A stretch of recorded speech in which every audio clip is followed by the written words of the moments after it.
Assalamualaikum warahmatullahi wabarakatuh. Bismillah wa billah walhamdulillah wa na'udzu billahi minasyaitonir rajim. Bismillahirrahmanirrahim. Allahu alladzi la ilaha illa huwa alimul ghaibi wasyahadati huwar rahmanir rahim. Wa la ya'udzuhu hifdzuhuma wa huwal aliyyul azim. ولا يعوذ حفظهما وهو العلي العظيم ولا يعوذ حفظهما وهو العلي العظيم. Saudaraku yang beriman, saudaraku yang beriman yang dirahmati Allah Subhanahu wa taala. Marilah kita bersama-sama beristiqomahkan untuk bertakwa, melibatkan dalam sesuatu terhadap Allah dan baginda Rasulullah sallallahu alaihi wasallam. Dan marilah kita belajar bertoharoh atau menyucikan diri, menyucikan pribadi, mensucikan tempat-tempat di lingkungan sekitar kita, baik di dalam rumah maupun di luar rumah, terutama di tempat-tempat yang sunyi, yang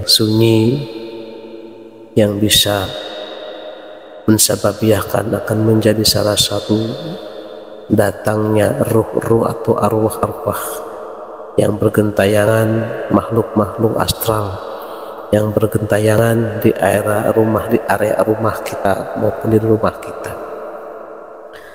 Itu ada salah satu sababiahnya, mungkin karena di lingkungan kita. Karena yang namanya hantu atau istilahnya curi jarian ya, atau perewangan yang di sekeliling kita yang paling dekat hijabnya itu seperti kebun, tempat-tempat angker, tempat-tempat istilahnya kolam-kolam yang angker, di tempat-tempat yang begitu sunyi sepi, yang tidak tertata, tidak tata rapih, artinya bala banyak terhadap rumput atau sampah-sampahnya, terutama tempat pembuangan sampah dan kotoran, itu akan mensabiahkan datangnya, ngundangnya atau tempatnya makhluk-makhluk yang tidak diinginkan. Kenapa? Karena makhluk-makhluk yang kayak gitu tidak suka yang namanya kebersihan. Ya. Saudaraku yang beriman, masih teringat di zaman waktu-waktu zaman dulu, di zaman belum ada penerangan listrik ya.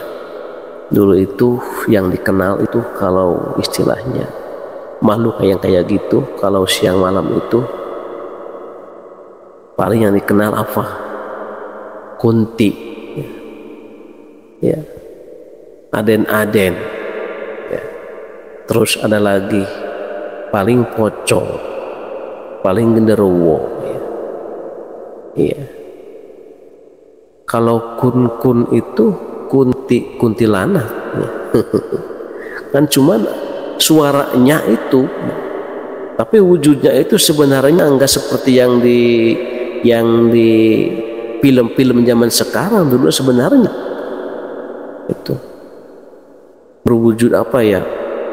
Dulu mah enggak berwujud manusia, rambutnya enggak panjang ya. Dulu mah istilahnya ada zaman sekarang yang seperti di film-film gitu, menyeramkan, pakai pakaian serba putih, jelek, berdarah. Enggak sebenarnya. Yaitu sababiahnya ya. Ya. Istilahnya dulu kalau bahasa terkenal itu tidak ada kunti. Itu kunti itu sebenarnya itu cenderung paling senang, paling cepat datang pertama di area-area di seketika tempat mandi yang terutama bau kotoran manusia atau bau darah ya. Ya. Contohnya seketika apa? kita nyuci malam, ya, pakaian kotor yang bau-bau itu, yang bau-bau anyir kayak darah manusia, apalagi darahnya darahnya datang bulan yang disoptek itu. Makanya istilahnya jangan coba-coba buang bekas-bekas darah apa aja, baik darah hewan, apalagi darah manusia, apalagi darah yang datang bulan di tempat sampah, bahkan di kamar mandi, itu otomatis secara langsung akan memanggil yang namanya si kun-kun itu. Sebenarnya itu akan cepat menghisap kotoran itu, baik darah, yang namanya yang bau-bau amis-amis itu akan terserap cepat sedot sama mereka. Waktu zaman dulu kan belum ada listrik, ya, itu suka nampak kan rumahnya itu dulu rumahnya kayak bambu, ya, ada kolong-kolongnya itu kan, otomatis kan itu bekas ada zaman hajatan dulu kan banyak bau-bau ayam, kotoran, darah-darah yang kayak gitu dulu kan suka banyak orang. Itu dari jauh itu sekitar jam 12 malam itu udah berbunyi.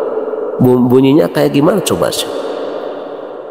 Kayak bunyi ayam, kayak bunyi anak ayam, tapi suaranya itu nyaring, kayak kun kun kun kun kun kun kun kun gitu suaranya itu. Semakin dekat semakin jelas sebenarnya, kayak ayam, suara ayam tapi bunyinya kayak gitu. Itu semua orang udah pada tahu, oh ini ada itu. Suatu saat dia mau berencana itu, mau diintip, mau disergap, pakai karung, pengen tahu wujudnya kayak gimana. Ya. Setelah itu yang namanya malam agak remang-remang, cuman kelihatannya itu dia lagi mengisap-ngisap kotoran, tapi wujudnya itu bukan seperti manusia, tapi kayak binatang. Kayak binatang itu, tapi cuma yang kelihatannya itu matanya. Walau alam, karena yang namanya makhluk halus itu bisa berwujud halus, bisa menyerupai apa aja dan siapa aja sebenarnya. Ketika masuk bawah rumah itu kan ada kandang ayam, dia mau disergap sama teman-teman, masuk ke kolong, ya, kolong rumah itu pada ngepung semua orang itu. Dia semakin bicara semakin nyaring soalnya itu. Dia itu langsung ngedobrak sekecil lubang, dia keluarnya itu langsung ke kebun bambu itu. Dia kelihatan putihnya aja itu. Sepintas kayak kayak hewan, tapi bukan hewan gitu. Sepintas kayak manusia, bukan manusia, tapi bunyinya itu nyaring, bikin merinding sebenarnya itu.